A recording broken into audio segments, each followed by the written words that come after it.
ጤና ይስጥልን። ይህ የፈጠነ ሚዲያ ነው። ወቅታዊ መረጃዎችን አጠናክረን ይዘናል። አብራችሁን ቆዩ።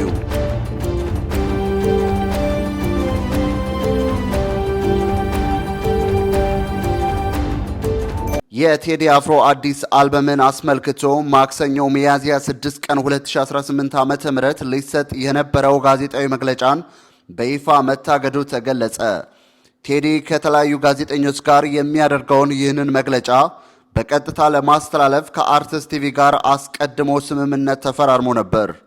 ይሁን እንጂ ጉዳዩ የሚመለከታቸው አካላት የቴሌቪዥን ጣቢያውን ይህንን ፕሮግራም እንዳያስተላልፍ ጥብቅ እገዳ በመጣላቸው የቀጥታ ስርጭቱ እንዲቋረጥ ታግዷል። በብዙዎች ዘንድ በናፍቆት የሚጠበቀው የቴዲ አፍሮ ኢትዮሪክ አልበም ገና በይፋ ሳይለቀቅ ከወዲሁ በመላው ሀገሪቱ ከፍተኛ ውጥረትና መነጋገሪያ እየፈጠረ ይገኛል። የትግራይ ክልል ጊዜያዊ አስተዳደሩ የትግራይ ሰራዊት እንቅስቃሴ ላይ ገደብ እንዲጣል ትዕዛዝ አስተላልፏል በሚባል የተሰራጨ መረጃ ሐሰተኛ ነው ሲል አስተባበለ። የትግራይ ጊዜያዊ አስተዳደር ባለስልጣናት የሰራዊት እንቅስቃሴ ላይ ገደብ እንዲጣል ትዕዛዝ አስተላልፈዋል በሚል በማህበራዊ ሚዲያ የሚዘዋወረውን ሰነድ መሰረተ ቢስ የተቀነባበረና ሐሰተኛ ሲል አጣጣለው። አስተዳደሩ ሰነዱ ሆን ብሎ አለመረጋጋትን ለመፍጠርና ህዝብን ለማሳሳት የተዘጋጀ መሆኑንም አስጠንቅቀዋል።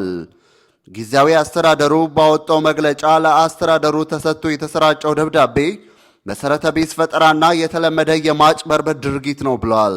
ይህ ማስተባበያ የወጣው በትግራይ ክልል ውስጥ የአመራር መከፋፈል፣ የመፈንቅለ መንግስት ዝግጅት እንዲሁም በወታደራዊ መዋቅሮችና በመገናኛ ብዙሃን ላይ ያነጣጠረ መመሪያዎችን የያዘ ሰነድ በስፋት መሰራጨቱን ተከትሎ ነው።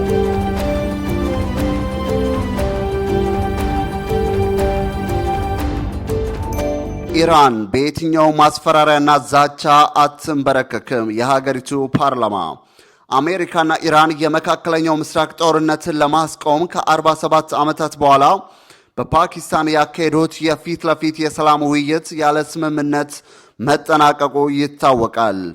ይህን ተከትሎም ፕሬዝዳንት ትራምፕ ኢራን ላይ የሚወሰደው ሁለንተናዊ እርምጃ ተጠናክሮ እንደሚቀጥል አስታውቀዋል።